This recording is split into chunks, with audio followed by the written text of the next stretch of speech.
വിശ്വതാണ്ഡവം. രചന ജിഫ്ന നിസാർ. അവതരണം ഷാവുൽ മലയിൽ. Editing Faisal C എന്ന് ഊഞ്ഞേരി. നമുക്കിതെല്ലാം വേണ്ടെന്ന് വെച്ചാലോ വിശ്വ? അങ്ങേയറ്റം അടുപ്പോടെയുള്ള മുരുകന്റെ ആവശ്യം വിശ്വക്ക് ശരിയാണത് കേട്ടപ്പോൾ കഴുത്തോളം ചതുപ്പിൽ താഴ്ന്നുപോയി. ഇനിയിപ്പോ പെട്ടെന്നൊരു നിമിഷം എല്ലാം വേണ്ടെന്ന് വെക്കുമ്പോൾ തല കൂടി അത് ഏൽപ്പിച്ചവർ ചവിട്ടി താഴ്ത്തി കളയും. അതുപോലെയാണ് അവസ്ഥ. അതൊന്നും ഇനി നടക്കില്ല മുരുക. നമ്മളിപ്പോ തന്നെ പാതിയോളം ദൂരം വന്ന് കഴിഞ്ഞു. ഇനി നമ്മളിൽ നിന്ന് പിന്മാറിയ അതിന്റെ പ്രത്യേകത നമ്മൾ ഉദ്ദേശിക്കുന്നതിൽ ഒരുപാട് മുകളിലായിരിക്കും. വിശ്വ ഒരു നെടുവീർപ്പോടെ പറഞ്ഞു. എന്ത് പ്രത്യാഘാതം വിശ്വ? ഏറിയൊന്നും അവർ നമ്മളെ കൊല്ലുമായിരിക്കും. പക്ഷെ നിനക്ക് വേണ്ടി അത് ഏറ്റെടുക്കാൻ ഞാൻ തയ്യാറാണ്. എന്നാലും നിന്റെ നിസ്സായത കാണുമ്പോൾ എനിക്ക് എന്നോട് തന്നെ വെറുപ്പ് പോകുന്നുണ്ടടാ. എന്റെ പെങ്ങൾക്ക് വേണ്ടിയല്ലടാ, ഞാനല്ലേ. നോക്ക് മുരുക, നിന്നോട് ഞാൻ പല പ്രാവശ്യം പറഞ്ഞ നിന്റെ മാത്രമല്ല അവൾ എന്റെയും കൂടി പെങ്ങളാണ്. അവൾക്ക് വേണ്ടിയിട്ടാണ് ഞാൻ ഇതെല്ലാം ചെയ്ത്. അതിനിടയിൽ നീ ഒരുമാതിരി ഒലക്കമേലെ വർത്താനം പറഞ്ഞാലുണ്ടല്ലോ എന്റെ വിധം മാറും, പറഞ്ഞേക്കാം. മുരുകൻ പറഞ്ഞു വന്ന് അവസാനിപ്പിക്കാൻ കൂടി സമാധാനമില്ലാതെ വിശ്വമല്ലിയുടെ കാര്യത്തിൽ അവന്റെ സ്ഥാനം ഉറപ്പിച്ച് കഴിഞ്ഞു. പക്ഷേ എടാ, ഇത് നമ്മൾ കൂടുതൽ അപകടത്തിലേക്കാ പോകുന്നതെന്ന് തോന്നുക. ഒരു പാവം പെൺകുട്ടിയുടെ ജീവൻ നശിപ്പിച്ചിട്ട് വലിയ പോലെ തന്നെ ഒരു പെൺകുട്ടിയാണ് മിത്രയും നമ്മളെന്താടാ ഓർക്കാതെ എനിക്ക് ചാടി ഇറങ്ങി പോന്ന്. മുരുകന്റെ മുഖം കുനിഞ്ഞു. എനിക്കറിയാം ഞാൻ ചെയ്യുന്ന തെറ്റ് തന്നെയാണെന്ന്. പക്ഷെ അതിലേക്ക് നമ്മൾ എത്തിപ്പെടുകയായിരുന്നു. ഒന്നും മനഃപൂർവ്വമല്ലല്ലോ. സാഹചര്യം നമ്മൾ അതിലേക്ക് കൊണ്ടെത്തിക്കുകയായിരുന്നു. പിന്മാറിപ്പോവാൻ ഒരിക്കലും കഴിയാത്ത വിധം നമ്മളെ അതിൽ കുരുക്കി കളയുകയായിരുന്നു. ഇതിൽ നിന്ന് പിന്മാറി അവർ നമ്മളെ കൊന്നുകളയെന്നുള്ളതാണ് നിന്റെ പേടി? മുരുകൻ വിഷയം നോക്കി. ഒരിക്കലുമില്ല. നമ്മളെയാണ് കൊന്നുകളയെങ്കിൽ അതൊന്ന് സഹിച്ചാൽ മതി. മരണം അംഗീകരിക്കാൻ മനസ്സിലൊന്ന് ഒരുക്കാൻ മാത്രം മതി. മരിക്കാനാണെങ്കിൽ യാതൊരു പേടിയുമില്ല. പക്ഷേ അവരതൊന്നും ആയിരിക്കില്ല ചെയ്യുന്നത്. നമ്മളെ കൊല്ലാനുള്ള പരിപാടിയായിരിക്കും അവരുടെ മനസ്സിലുണ്ടാവുക. അവർക്കതിനുള്ള കഴിവുണ്ട്, അതിനു പറ്റിയ ആളുകളുമുണ്ട്, അവർക്കതൊക്കെ ചെയ്യുന്ന നല്ല ശീലമുണ്ട്. ഇനി അങ്ങോട്ട് അവർ നമ്മൾ ഭയന്നേ മതിയാവും മുരുക. വിശ്വയുടെ സ്വരം മുറുകി. പക്ഷേ എടാ, എനിക്ക് നിന്നെ കാണുമ്പോൾ എൻ്റെ സമാധാനം മൊത്തം പോയി. ശരിക്കൊന്ന് ശ്വാസം എടുക്കാൻ കൂടി കഴിയുന്നില്ല. മുരുകൻ അവൻ അനുഭവിക്കുന്ന അവസ്ഥ അവിടെ അവന് മുമ്പിൽ വെളിവാക്കി. നിന്റെ അതേ അവസ്ഥ തന്നെയാണ് മുരുക എനിക്കും. മിത്രയെ കുറിച്ച് ഓർക്കുമ്പോൾ നീ പറഞ്ഞ ഇതേ ബുദ്ധിമുട്ട് എനിക്കുമുണ്ട്. പക്ഷെ യാതൊരു നിവൃത്തിയില്ല. ഇനി ഇതെല്ലാം സഹിച്ചേ പറ്റൂ. പാതി ദൂരം നമ്മൾ ഓടിക്കഴിഞ്ഞു. ഇനി തിരികെ ഓടിയാലും നമ്മൾ ഉദ്ദേശിക്കുന്ന പോലെ ഒന്നാവില്ല കാര്യങ്ങൾ. അപ്പൊ പിന്നെ മുന്നോട്ട് ഓടിയത് മുഴുവനാക്കുക. അതിന് കൂലിയായിട്ട് വാങ്ങിയ പണത്തിനോട് നീതി കാണിക്കുക മാത്രമേ ഇനി അങ്ങോട്ട് നമുക്ക് ചെയ്യാനുള്ളൂ. അതും പറഞ്ഞ് വിശ്വ എഴുന്നേറ്റു. നീ എഴുന്നേറ്റ് വാ. ഈ പറഞ്ഞെന്നെ വീണ്ടും വീണ്ടും പറഞ്ഞുകൊണ്ടിരുന്നോണ്ട് ഒന്നും ആവില്ല. കൂടുതൽ ടെൻഷൻ ആവുന്നല്ലാതെ. മിത്ര എന്നെ കാണുന്ന ആവശ്യപ്പെട്ടിട്ടുണ്ട്. വീട്ടിലേക്ക് ചെല്ലാന്ന് ഞാനും പറഞ്ഞു. അപ്പോഴും തന്നെ നോക്കി അവിടെ തന്നെ ഇരിക്കുന്ന മുരുകനോട് പറഞ്ഞിട്ട് വിശ്വ മുന്നോട്ട് നടന്നു. അതിനാൾ നിന്നെ കാണുമെന്ന് പറഞ്ഞു. ആൾക്ക് എന്തെങ്കിലും സംശയമുണ്ടോ? അവനൊപ്പം എഴുന്നേറ്റ് നടന്ന് മുന്നോട്ട് നടക്കുന്നതിനിടെ മുരുകൻ ആകാംക്ഷയോടെ ചോദിച്ചു. സംശയങ്ങളൊന്നും ഉള്ളതായിട്ട് എനിക്ക് തോന്നിയിട്ടില്ല. ആൾക്ക് എന്തോ സംസാരിക്കാണ്ടെന്ന് മാത്രം പറഞ്ഞു. ഇപ്പോഴും അത് രാഹുൽ ചെയ്താണെന്നാണ് അവൾ വിശ്വസിച്ചിരിക്കുന്നത്. അതിനെക്കുറിച്ച് തന്നെയാവും ആൾക്ക് എന്നോടും പറയാനുള്ളത്. മുരുകനോടത് പറയുമ്പോൾ ആത്മനിന്ദയോടെയുള്ള ഒരു ചിരി ഉണ്ടായിരുന്ന വിശ്വയുടെ മുഖം നിറയെ. മുരുകനും പിന്നൊന്നും പറയാനില്ലാത്ത പോലെ അവന്റെ പിന്നാലെ തന്നെ കാറിലേക്ക് കയറി. മിത്ര, ഞാൻ നിന്നോടൊരു പ്രാവശ്യം പറഞ്ഞ നീ ഷൗട്ട് ചെയ്തിട്ട് കാര്യമില്ല. സമാധാനപരമായിട്ടൊന്ന് ആലോചിച്ച് നോക്ക്. യുക്തിപൂർവ്വം എല്ലാം ഒന്ന് ഓർത്തു നോക്ക്. അപ്പൊ ഞാൻ പറഞ്ഞതിൽ ലോജിക്ക് നിനക്ക് മനസ്സിലാവും. തനിക്ക് നേരെ യുദ്ധത്തിന് എന്ന പോലെ ഒരുങ്ങി വന്ന മിത്രയ്ക്ക് നേരെ നോക്കി ടീന ടെൻഷനോട് തന്നെയാണ് അത് പറഞ്ഞത്. നിനക്കെന്താ ടീന അവനോട് ഇത്രയ്ക്കും ദേഷ്യം? മിത്ര ടീനയെ തുറച്ചു നോക്കി. എടി, ഇതെന്റെ ദേഷ്യമൊന്നുമല്ല. അവനെ പോലെ ഒരാൾ ഏത് അവസ്ഥയിലായിരിക്കും ഇങ്ങനെയൊക്കെ ചെയ്തിട്ടുണ്ടാവുമെന്ന് ചിന്തിച്ചു നോക്കിന്റെ റിസൾട്ടാ ഞാൻ നിനക്ക് മുമ്പിൽ പറഞ്ഞു. പിന്നെ റിസൾട്ട് ഒരു മനുഷ്യനോട് ദേഷ്യം എഴുതി ആ മനുഷ്യനെ ഇത്രയും തരം താണ രീതിയിൽ അനാവശ്യമായിട്ട് ഓരോന്നൊക്കെ ചിന്തിച്ചു നോക്കുന്ന നീ പറഞ്ഞ യുക്തി റിസൾട്ടെങ്കിൽ ഞാനത് വിശ്വസിക്കുന്നില്ല. ഇല്ല, നീ വിശ്വസിക്കില്ല, എനിക്കറിയാം. അത് എനിക്കിപ്പോഴും അവനെയാളുടെ വിശ്വാസം. നിന്റെ കൂടെ ഇത്രയും നാളുണ്ടായിരുന്ന എന്നെക്കാൾ നീ അവനെയാളുടെ വിശ്വസിക്കുന്നത്, സ്നേഹിക്കുന്നത്. അപ്പൊ പിന്നെ നീ എങ്ങനെ ഞാൻ പറയുന്നത് വിശ്വസിക്കും? ടീന സെന്റിയായി തുടങ്ങി. He's my friend. മിത്രയുടെ സ്വരം മുറുകി. അതെ, നിനക്കാവും നിന്റെ ഫ്രണ്ട് മാത്രമായിരിക്കും. പക്ഷേ അവന് നീ എങ്ങനെയാണെന്ന് നിനക്കറിയില്ലല്ലോ. നീ അവനോട് ചോദിച്ചിട്ടില്ല, അവൻ നിന്നോട് പറഞ്ഞിട്ടുമില്ല. നീ ഇപ്പൊ പറഞ്ഞു അവൻ നിന്റെ ഫ്രണ്ടാണെന്ന്. ഇനി ആ ഫ്രണ്ടിന് അപ്പുറത്തേക്കുള്ള ഒരു സ്ഥാനമാണ് അവൻ കൊതിക്കുന്നെങ്കിൽ അതിലേക്ക് എത്തിപ്പെടാനുള്ള എളുപ്പ വഴികളാ അവൻ ഈ കാണിച്ചു കൂട്ടുന്നൊക്കെയെങ്കിലോ? അങ്ങനെയൊന്നും ഓർത്തു നോക്കി നീ. ടീന വീറോടെ മിത്രയോട് വാദിക്കുകയാണ്. എന്തൊക്കെയാണ് ടീന നീ പറയുന്നത്? ഇങ്ങനെയൊക്കെ ചെയ്തിട്ട് അവനെന്താ ലാഭം? ഇതൊന്നും ഉള്ളതാണെന്നല്ലോ നിന്റെ തോന്നലുകളല്ലേ ഈ പറയുന്നത്? മിത്രയെ തലവിരുത്തു. നെറ്റിയിൽ തടവിക്കൊണ്ടവൾ ആ സഹിഷ്ണുതയുടെ മിത്രയെ നോക്കി. ചില തോന്നലുകളാണ് മിത്ര സത്യങ്ങളായിട്ട് മാറുന്നത്. പക്ഷെ എല്ലാ തോന്നലുകളും സത്യങ്ങളാകുമെന്ന് എവിടെ ആരും പറഞ്ഞിട്ടില്ല. ഓക്കെ, സമ്മതിച്ചു, ഇതൊക്കെ തോന്നൽ തന്നെയായിരിക്കാം. പക്ഷെ ഞാൻ ഇത്രയൊക്കെ പറഞ്ഞിട്ടും അവനെക്കുറിച്ച് നിനക്കൊരു ബാഡ് ഇമേജ് പോലും തോന്നാത്ത എന്തുകൊണ്ടാ? അത് നിനക്ക് അത്രയും പ്രിയപ്പെട്ടതായതുകൊണ്ടാണോ? അതോ ഫ്രണ്ടിന് അപ്പുറത്തേക്ക് നിനക്കും? Tina, mind your words. മിത്രയുടെ സ്വരം ഉയർന്നു. നീ എന്നോട് എത്ര ഒച്ചയെടുത്തിട്ടും കാര്യമില്ല മിത്ര. എനിക്ക് പറയാനുള്ള ഞാൻ പറയും. പറഞ്ഞല്ലോ, ഞാൻ മുന്നേ തന്നെ നിന്നോട്. അറിഞ്ഞുകൊണ്ട് നീ ഒരു ചതിക്കുഴിയിലേക്ക് വീഴുന്ന കണ്ടിൽ കാണാൻ മനസ്സാന്നിധ്യം എനിക്ക് ഇല്ലാത്തതുകൊണ്ടാ. എനിക്ക് അത്രയും നിന്നോട് സ്നേഹം കൊണ്ടാ ഞാനിതെല്ലാം നിന്നോട് പറയുന്നത്. എനിക്കറിയാം നിനക്കിനോട് ഇതിന്റെ പേരിൽ ഒരുപാട് ദേഷ്യമുണ്ടെന്ന്. മിത്രയുടെ കയ്യിലും തൊട്ടുകൊണ്ട് ടീന അത്രയും പറഞ്ഞപ്പോൾ ഒരു നിമിഷം തിരികെ കസേരയിലേക്ക് തന്നെ ഇരുന്നുകൊണ്ട് മിത്ര കണ്ണടച്ച് പിടിച്ച് ശ്വാസമെടുത്തു. ടീനയെ ഒന്നും മിണ്ടാതെ അവൾ തന്നെ നോക്കിയിരുന്നു. അവൻ എന്റെ നല്ലൊരു കൂട്ടുകാരൻ മാത്രമാണ് ടീന. ബാക്കിയെല്ലാം നിന്റെ തെറ്റിദ്ധാരണ മാത്രമാ. എനിക്കൊരുപാട് കൂട്ടുകാരില്ലേ, നിനക്കറിയില്ലേ? അതിലൊരാൾ മാത്രം. വേറൊരു ചിന്ത അവനെ കുറിച്ച് എന്റെ മനസ്സിലില്ല. അവന്റെ മനസ്സിൽ എന്നെ കുറിച്ചില്ലെന്ന് എനിക്ക് ഉറപ്പുണ്ട്. ഉള്ളിലെ ദേഷ്യമെല്ലാം ഒതുക്കി വെച്ച് ശാന്തമായിട്ടാണ് മിത്ര ടീനയോട് അത് പറഞ്ഞത്. ഓക്കെ, അത് ഞാൻ സമ്മതിച്ചു. നിന്റെ കാര്യത്തിൽ എനിക്ക് ഉറപ്പുണ്ട്. നിനക്ക് ആ വെറൊരു കൂട്ടുകാരൻ മാത്രമായിരിക്കുന്നുള്ളൂ. പക്ഷേ അവന് നീ എങ്ങനെയാണെന്ന് നീയല്ല പറയേണ്ടത്. അതിലാണ് എനിക്ക് സംശയമുള്ളത്. നിന്റെ ഈ സംശയത്തിനെതിരെ ഒന്നും ചെയ്യാൻ എനിക്ക് കഴിയില്ല. ഞാൻ അവന്റെ ഫ്രണ്ട് മാത്രമാണ് തെളിയിക്കാൻ നിനക്ക് മുമ്പിൽ എന്തെങ്കിലും അവനൊരു അവസരം കിട്ടും. അന്ന് നിനക്ക് അതിനുള്ള ഉത്തരം കിട്ടും. അതുവരെയും നമ്മളിനി ഇതിനെക്കുറിച്ച് പറയാതിരിക്കുന്ന നല്ലത്. മിത്ര കുഞ്ഞൊരു ചിരിയോടെ ടീനയുടെ കയ്യിൽ അമർത്തി പിടിച്ചു. ടീന ഒന്നും മിണ്ടാതെ അവൾ തന്നെ നോക്കിയിരുന്നു. നിന്നേക്കാൾ അവൻ എനിക്ക് ഒരിക്കലും പ്രിയപ്പെട്ടതാവില്ല. അവന് വേണ്ടി നിന്നെയോ നിനക്ക് വേണ്ടി അവനെയോ നഷ്ടപ്പെടുത്താൻ ഞാൻ ആഗ്രഹിക്കുന്നില്ല. അതുകൊണ്ട് തന്നെ നമ്മൾ തമ്മിൽ അവന്റെ പേരിൽ ഒരു സംസാരം വേണ്ട. അത്രയും പറഞ്ഞുകൊണ്ട് മിത്ര എഴുന്നേറ്റു. ഭക്ഷണമൊന്നുമില്ല ഇവിടെ. നമ്മൾ കഴിക്കാൻ പുറത്തു പോകുന്നുണ്ടോ അതോ ഇവിടെ ഉണ്ടാക്കുന്നോ? മിത്ര ടീനയെ നോക്കി. നിലത്ത് പൊട്ടിക്കിടക്കുന്ന കപ്പിലായിരുന്നു ടീനയുടെ കണ്ണുകൾ. പുറത്തേക്ക് പോകാൻ എനിക്കൊരു വയ്യ, എനിക്കൊരു മൂടില്ല. ടീനയും മുടിയൊക്കെ വാരി പിടിച്ച് കെട്ടിക്കൊണ്ട് എഴുന്നേറ്റു. ഞാൻ പോയിട്ട് വാങ്ങിയിട്ട് വരണം. അത് വേണം, നമുക്ക് എന്തെങ്കിലും ഇവിടെ ഉണ്ടാക്കാം. രാത്രിയിലേക്ക് എന്തായാലും ഉണ്ടാക്കേണ്ടി വരുമല്ലോ.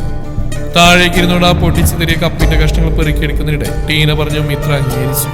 ഒന്ന് തലയാട്ടിക്കൊണ്ടവൾ തിരികെ അടുക്കളയിലേക്ക് തന്നെ തിരിച്ചുപോയി. ഹാളിൽ വീണുടഞ്ഞു കിടക്കുന്ന കപ്പിന്റെ ബാക്കി അവശിഷ്ടങ്ങൾ കൂടി പെറുക്കിയെടുത്ത് കളഞ്ഞ് ആട് വൃത്തിയാക്കി ടീനയും മിത്രക്കൊപ്പം അടുക്കളയിലേക്ക് ചെന്നു. തൊട്ടു മുമ്പ് കഴിഞ്ഞൊന്നും മനസ്സില്ലാത്ത പോലെയാണ് മിത്ര പെരുമാറുന്നെങ്കിൽ ടീനക്ക് അപ്പോഴൊരു കനമുണ്ട്. പക്ഷേ മിത്രയൊന്നും മനസ്സിലായതുപോലെ ഗൗനിച്ചതുമില്ല. മിത്ര ഫ്രിഡ്ജിൽ ചിക്കൻ ഉണ്ടായിരുന്ന വൃത്തിയാക്കി കറിയാക്കുമ്പോഴേക്കും ടീന കുറച്ച് നെയ്ച്ചോറും വെച്ച് കഴിഞ്ഞിരുന്നു. ആട് ബാക്കി വൃത്തിയാക്കലുകൾക്കിടയിലേക്കാണ് മിത്രയുടെ ഫോണിലേക്ക് വിശ്വയുടെ വിളി വന്നത്. അടുക്കള സ്ലാബിൽ തന്നെ വെച്ചിരുന്ന ഫോണിൽ വിശ്വ എന്ന പേര് കണ്ടതും ടീന അവളെ നിന്ന് തുറച്ചു നോക്കി. പക്ഷേ കൈകൾ അവിടെ ഉണ്ടായിരുന്ന ടവലിൽ തുടച്ചുകൊണ്ട് ഭാവമാറ്റമൊന്നുമില്ല മിത്ര അവൾക്ക് മുമ്പിൽ വെച്ച് തന്നെ കോൾ എടുക്കുകയും ചെയ്തു. വളരെ ചുരുങ്ങിയ വാക്കുകൾ കൊണ്ട് ആ സംസാരം അവൾ അവസാനിപ്പിക്കുമ്പോൾ പിന്നിൽ നിന്ന് അവളെ തന്നെ നോക്കി ടീനയുണ്ട്. അവൻ വീട്ടിലെത്തിയെന്ന് പറയാൻ വേണ്ടി വിളിച്ച നമുക്ക് അങ്ങോട്ട് പോയി കാണാം. മിത്ര പറയുമ്പോൾ ടീനയുടെ മുഖം ചുളിഞ്ഞു. ഞാനും വരണോ? നിന്റെ ഇഷ്ടം. അതും പറഞ്ഞിട്ട് മിത്ര ബാക്കിയുള്ള പണികൾ കൂടി ചെയ്തു തീർത്തു. വസ്ത്രമലക്കലും അടിച്ചുവാരി തുടക്കലുമായി ആരോടൊരാളെ ഏർപ്പാട് ചെയ്തിട്ടുണ്ട്. ആർക്ക് ഇതുപോലുള്ള ഭക്ഷണം ഉണ്ടാക്കുന്ന പണികളെ ചെയ്യേണ്ടതുള്ളൂ. മിത്ര എല്ലാം ചെയ്യുമ്പോഴും വിശ്വയെ കാണാൻ അവിടെ കൂടെ പോണേ എന്നുള്ളതായിരുന്നു ടീനയുടെ മനസ്സിൽ. നീ അങ്ങ് ഒറ്റയ്ക്ക് പോയി കണ്ടാൽ മതി, അവനെ കാണാൻ ഞാനും വരുന്നില്ല എന്ന് പറയാനാണ് മനസ്സിലെ കുശുമ്പ് പ്രോത്സാഹനം തരുന്നെങ്കിൽ അവിടെ പോയിട്ട് ഇനി രാഹുലിന്റെ കാര്യത്തിൽ അവരെന്താണ് തീരുമാനമെടുക്കുന്ന നേരിട്ട് കേൾക്കുന്നൊരു മനസ്സുണ്ട് ടീനക്ക്. വരുന്നുണ്ടോ നീ? ഫോണുമായി അടുക്കളയിൽ നിന്നിറങ്ങും മുന്നേ മിത്ര ഒന്നുകൂടി ചോദിച്ചു. പോന്നേക്കാം, എനിക്കിവിടെ വരുന്ന പണി. പോരാന്ന് എനിക്കൊട്ടും താല്പര്യമില്ലെന്ന് മിത്രക്ക് തോന്നിക്കോട്ടെ എന്നൊരു മട്ടിലാണ് ടീന ഉത്തരം കൊടുത്തത്. എങ്കിൽ വാ. കൂടുതലൊന്നും പറയാതെ മിത്ര ആളിലേക്ക് ഇറങ്ങുമ്പോൾ ടീന അവളുടെ കൂടെ ചെന്നു. വാതിലടച്ച് പൂട്ടിയിറങ്ങിയതൊക്കെ മിത്രയാണ്. ടീനയുടെ പ്രവൃത്തികളിലും ഭാവത്തിലുമെല്ലാം ഒരു ഇഷ്ടക്കേട് തെളിഞ്ഞു കാണുന്നുണ്ട്. ദാ ആ വീടാ. ഏതൊരു സൈഡിലെ വിശ്വയുടെ വീട് നേരെ കൈ ചൂണ്ടിക്കൊണ്ട് മിത്ര ഗേറ്റ് ഇറന്നുകൊണ്ട് പുറത്തേക്ക് ഇറങ്ങി. ഇത്ര അടുത്തോ? ടീനക്ക് വീണ്ടും അസ്വസ്ഥത തുടങ്ങി. ഇനിയിപ്പോൾ അവന് കാര്യങ്ങൾ കുറച്ചുകൂടി എളുപ്പമാണല്ലോ. ഇനി എൻ്റെ എബി വെറുതെ വെള്ളറക്കി നിൽക്കേണ്ടി വരും എൻ്റെ കർത്താവേ. മിത്ര കേൾക്കാതെ പിറുവിരുത്തുകൊണ്ടാണ് ടീന അവൾക്കൊപ്പം ചെന്ന്.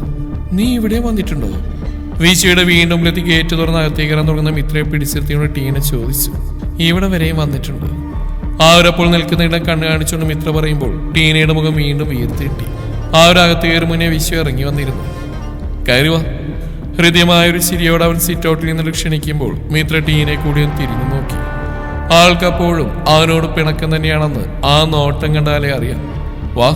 മിത്ര മുന്നോട്ട് നടക്കുമ്പോൾ ടീനയുടെ കൈ കൂടി പിടിച്ചു. ഇരിക്കണം. ടീനയുടെ നേരെ നോക്കിയാണ് വിശ്വ ഇപ്രാവശ്യം പറഞ്ഞു. ആളുടെ മുഖത്ത് തന്നെയുള്ള ദേഷ്യം നിറഞ്ഞു നിൽക്കുന്നവനും നന്നായി മനസ്സിലായിരുന്നു. മുരുക, ഗസ്റ്റ് ഉണ്ട് കേട്ടോ. ടീനയും മിത്ര ഇരിക്കുന്നതിന്റെ എതിരെ തിണ്ണയിലേക്ക് ഇരുന്നുകൊണ്ട് വിശ്വ അകത്തേക്ക് നോക്കി വിളിച്ചു പറഞ്ഞു. നീ രാവിലെ നമ്മൾ മുന്നേ അറിയാമോടാ? മിത്ര എന്തെങ്കിലും പറഞ്ഞു തുടങ്ങും മുന്നേ ടീനയുടെ ധാർഷ്ട്യം നിറഞ്ഞ ചോദ്യം മിത്രക്ക് ഒരു വല്ലായ്മ തോന്നിയെങ്കിലും വിശ്വ ചിരിയോടെ ഇല്ലെന്ന് പറഞ്ഞു. പിന്നെ എങ്ങനെയാ അവനുള്ള അപകടത്തിൽപ്പെടുത്താൻ ശ്രമിക്കുമ്പോഴേക്കും താൻ ഇത്ര കൃത്യമായിട്ട് അവിടെ എത്തിപ്പെടുന്നത്? നിനക്കെന്താ വെളിപാട് വല്ലതും ഉണ്ടോ? ടീനക്ക് അവനെ നോക്കുമ്പോൾ വെറുതെ ദേഷ്യം വരുന്നുണ്ട്. ടീന, വിശ്വയോട് സംസാരിക്കേണ്ട പറഞ്ഞിട്ട് ഞാൻ വിളിച്ചിട്ട് വന്ന അവൻ. ഞാൻ സംസാരിച്ചോളാം. ഇത് എന്നെ സംബന്ധിക്കുന്ന പ്രശ്നമല്ലേ? വേണ്ടാത്തെല്ലാം വിളിച്ചു പറഞ്ഞിട്ട് നീ ഇവിടെ വെറുതെ ഒരു സീൻ ക്രിയേറ്റ് ചെയ്യരുത്. അല്ലേ തന്നെ ഞാൻ വല്ലാത്ത ടെൻഷനില്ല. ഒന്നും മിണ്ടാതിരിക്കും പ്ലീസ്, എനിക്ക് വേണ്ടി. ടീനയുടെ കയ്യിൽ നിന്ന് അമർത്തി പിടിച്ചുകൊണ്ട് പതിയെ മിത്ര അത് പറഞ്ഞെങ്കിലും വിശ്വ അത് കേട്ടു.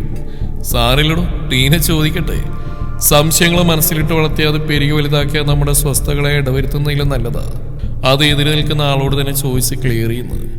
അത് തന്നെയാണ് തന്റെ കൂട്ടുകാരെയും ചെയ്യുന്നത്. എനിക്കതിൽ യാതൊരു പരിഭവവും ഇല്ല. വിശ്വ അത്രയും പറഞ്ഞു കേട്ടതും ടീനയുടെ മുഖത്തൊരു പുച്ഛമാണ്. ഞാനും രാഹുലും തമ്മിൽ യാതൊരു ബന്ധവുമില്ല. ഞാൻ ഈ ക്യാൻറ്റീൻ ഏറ്റെടുത്ത് നടത്താൻ വേണ്ടിയിട്ടാണ് ഈ നാട്ടിലേക്ക് വന്നത് തന്നെ. ഇങ്ങനെ ഒരു കോളേജിൽ ഒരു ക്യാൻറ്റീൻ ലീസിന് കൊടുക്കാനുണ്ടെന്ന് എൻ്റെ ഒരു സുഹൃത്താണ് എന്നോട് പറഞ്ഞത്.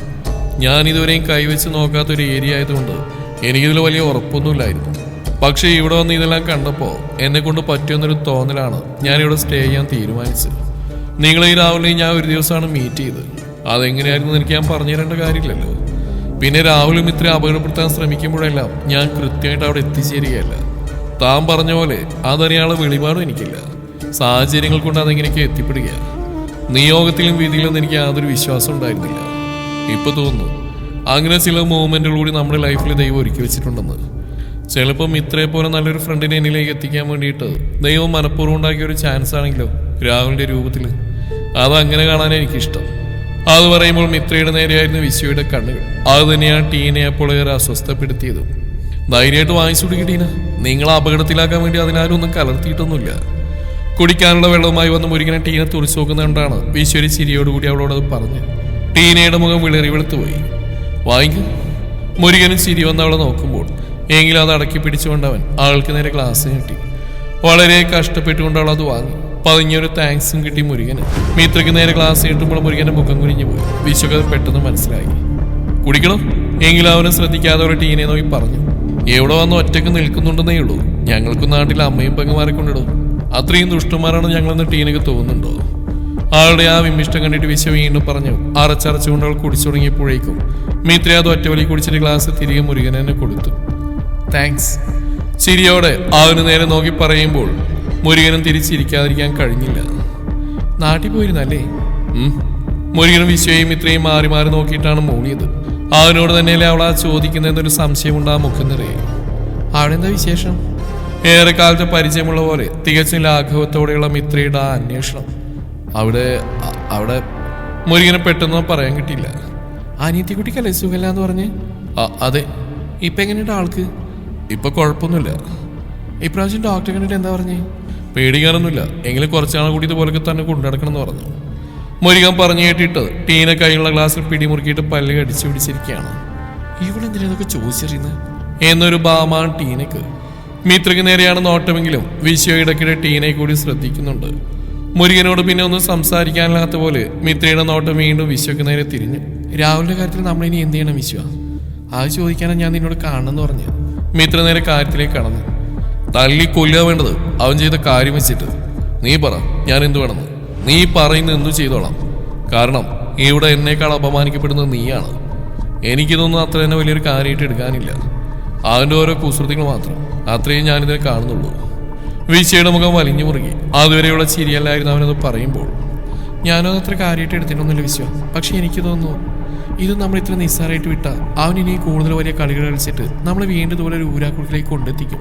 അതുകൊണ്ട് അതിനെതിരെ തിരിച്ചടി കൊടുക്കേണ്ടത് വളരെ അത്യാവശ്യമാണ്. അതുകൊണ്ടാണ് ഞാനിത് ആവശ്യപ്പെടുന്നത്. മിത്ര അവളുടെ മനസ്സിലുള്ളത് തുറന്നു പറഞ്ഞു. എനിക്കൊരു കാര്യം പറയാനുണ്ട്. മിത്ര പറഞ്ഞു നിർത്തിയ ഉടനെ ടീന ചാടി കയറി പറഞ്ഞു.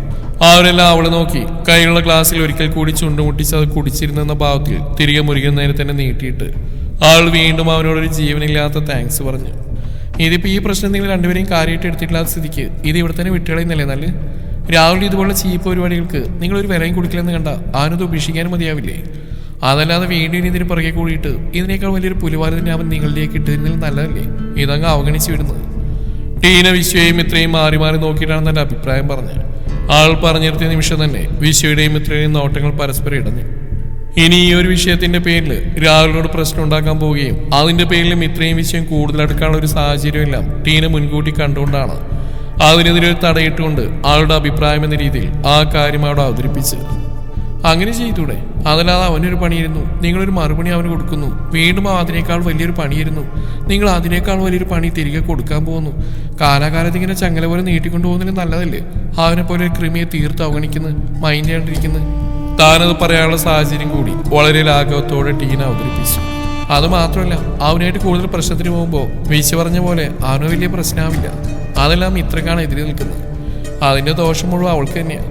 മിത്രയുടെ ജീവന് പോലും ഹാനികരമാവുന്ന രീതിയിലാണ് അവന്റെ ഓരോ കളികളും ചെന്ന് എത്തി നിൽക്കുന്നത്. ഇനിയും അത് തുടരെ ഒരു അവസരം കൊടുക്കണം. അതിനേക്കാൾ നല്ലത് അവരുമായിട്ട് ഇനിയൊരു പ്രശ്നത്തിന് പോവാതിരിക്കുന്നല്ലേ. ടീന എല്ലാവരെയും മാറി മാറി നോക്കിയിട്ടാണ് പറഞ്ഞു നിർത്തിയത്. അവനുമായിട്ടൊരു പ്രശ്നം ഉണ്ടാക്കുന്നത് എനിക്കോ ഇവൾക്കോ യാതൊരു താല്പര്യമില്ല ടീന. പക്ഷെ അവനായിട്ട് ഇങ്ങോട്ടൊരു പ്രശ്നത്തിന് വരുമ്പോൾ കൈയും കെട്ടി നോക്കിക്കണമെന്ന് പറയുന്നത് ന്യായമല്ലല്ലോ. വിശ്വ അല്പം കടുപ്പിൽ തന്നെയാണ് പറയുന്നത്. ചില കാര്യങ്ങൾ നീതി ന്യായം നോക്കാതിരിക്കുന്നതാണ് നല്ലത്. ടീനയും നീരസ്ഥനാണ് എന്നും കരുതി അവൻ കാണിക്കുന്ന എല്ലാ തോന്നിവാസങ്ങളും സഹിക്കണം എന്നാണോ ഇയാള് പറയുന്നത്? അതല്ല ഞാൻ പറഞ്ഞേ. സത്യത്തിൽ ഞാൻ പറഞ്ഞത് എനിക്ക് മനസ്സിലാവേണ്ട. അവൻ അവന്റെ വഴിക്ക് വിട്ടേക്കുക, എന്നിട്ട് ഇനി അവന്റെ വഴി തടസ്സമാതെ നമ്മളങ്ങ് മാറിക്കൊടുക്കുക. അതാണ് ഞാൻ ഉദ്ദേശിച്ചത്. ടീനക്ക് ഒരു ചിരിയുണ്ട്. പക്ഷെ അത് നല്ലൊരു അർത്ഥത്തിലെന്ന് അവളെ നോക്കുന്ന ആർക്കും മനസ്സിലാവും. ടീന, കാര്യം അറിയാത്ത പോലെ നീ സംസാരിക്കരുത്. ഈ പ്രശ്നത്തിന് തുടക്കം നീ എന്റെ കൂടെയുണ്ട്. നിനക്കറിയാം എന്താണ് അവിടെ സത്യത്തിൽ സംഭവിച്ചിട്ടുള്ളത്. നമ്മളൊരു പ്രശ്നം ഉണ്ടാക്കിയിട്ടല്ല അന്ന് രാവിലെ നമുക്ക് നേരെ തിരിഞ്ഞു വന്നത്. ഇന്ന് കോളേജിൽ അങ്ങനെ ഒരു പിക്ചർ പബ്ലിഷ് ചെയ്യുന്നവരെയും അവൻ തന്നെയാണ് തെറ്റുകാരൻ.